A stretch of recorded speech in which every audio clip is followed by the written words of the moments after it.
Se Aristóteles era discípulo de Platão, então por que sua doutrina difere tanto da doutrina de seu mestre?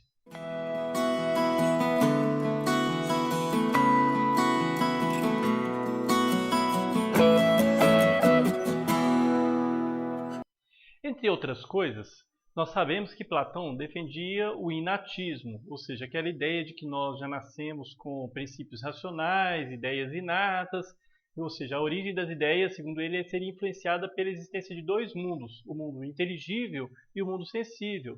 O mundo inteligível estaria a essência de todas as coisas que existem aqui teriam uma representação melhor, teria exatamente a existência real no mundo inteligível. Eu estou falando de maneira bem resumida e, para ser didático, até um pouco reducionista. Mas vamos lá.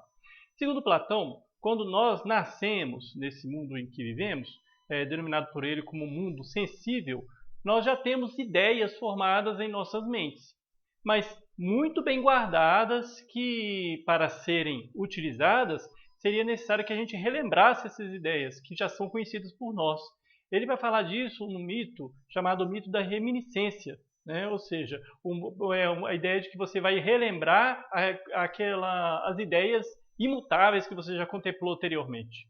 Então, outro mito também interessante que ele vai representar essa ideia de ascensão ao conhecimento seria o da alegoria da caverna, que eu também já falei em algumas aulas, né? Ele expressa bem esse processo do conhecimento, em que o indivíduo vai atingindo graus cada vez mais próximos daquele que se encontrava no mundo das ideias, antes mesmo do seu nascimento. Nós já vimos que, para Platão, existem 4 formas ou graus de conhecimento, que seriam a crença, a opinião, o raciocínio e a indução. Para ele, a crença e a opinião elas poderiam ser descartadas porque elas não são concretas, né? Elas seriam influenciadas pelas aparências do mundo sensível, sendo o raciocínio e a indução as formas certas, né? As formas reais de fazer filosofia, porque elas visam as essências do mundo inteligível. Ou seja, em suma, para Platão, nós temos o mundo inteligível, que seria o mundo das essências, e o mundo sensível, que é o mundo das aparências. Ok, só pegando nesse ponto, ao contrário de Platão, Aristóteles ele vai defender, entre outras coisas, que a origem das ideias é através da observação dos próprios objetos, ou do próprio mundo, das coisas existentes. E a formulação dessas ideias parte desses mesmos objetos.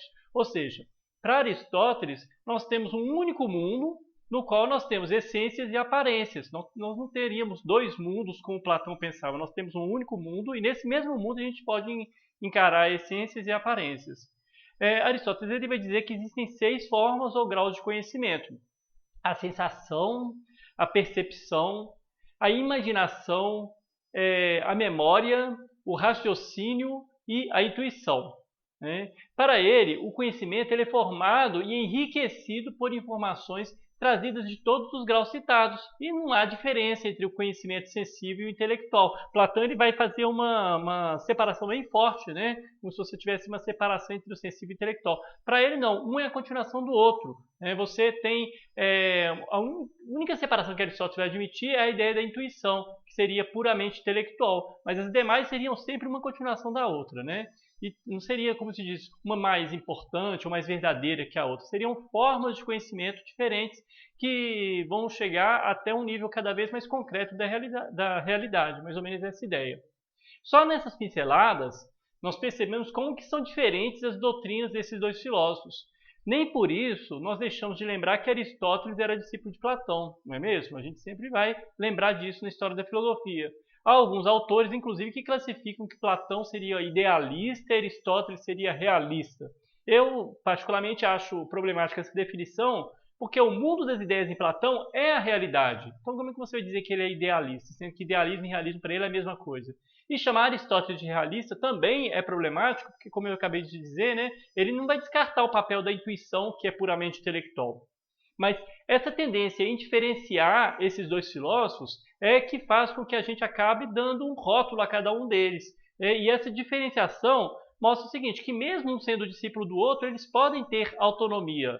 Voltando à nossa pergunta inicial, se Aristóteles era discípulo de Platão, então por que sua doutrina difere tanto da doutrina do seu mestre? Aí é que está a função da filosofia, que eu quero frisar aqui nessa aula. A filosofia ela não deve formar discípulos que seguem cegamente o que os mestres dizem, mas indivíduos autônomos que utilizam a ferramenta crítica da filosofia para enxergar o mundo com os próprios olhos. Infelizmente, no mundo atual, nós estamos cada vez mais sujeitos a indivíduos que se põem na função de mestres ou donos do conhecimento ou gurus, né, que acabam sendo demagogos, formando não discípulos, mas seguidores alienados, porque eles estão cegos para a realidade. E essa é uma triste realidade que somente o verdadeiro conhecimento filosófico vai poder mudar. Então, na verdade, é uma exortação que eu estou fazendo nesse vídeo aqui, né? É que a gente comece a ter maior conhecimento crítico da realidade, né? Que a gente conheça a história da filosofia, sim, mas que a gente absorva o conhecimento e tenha autonomia também para criar o nosso próprio caminho. Eu espero que tenha sido claro. Até a próxima aula.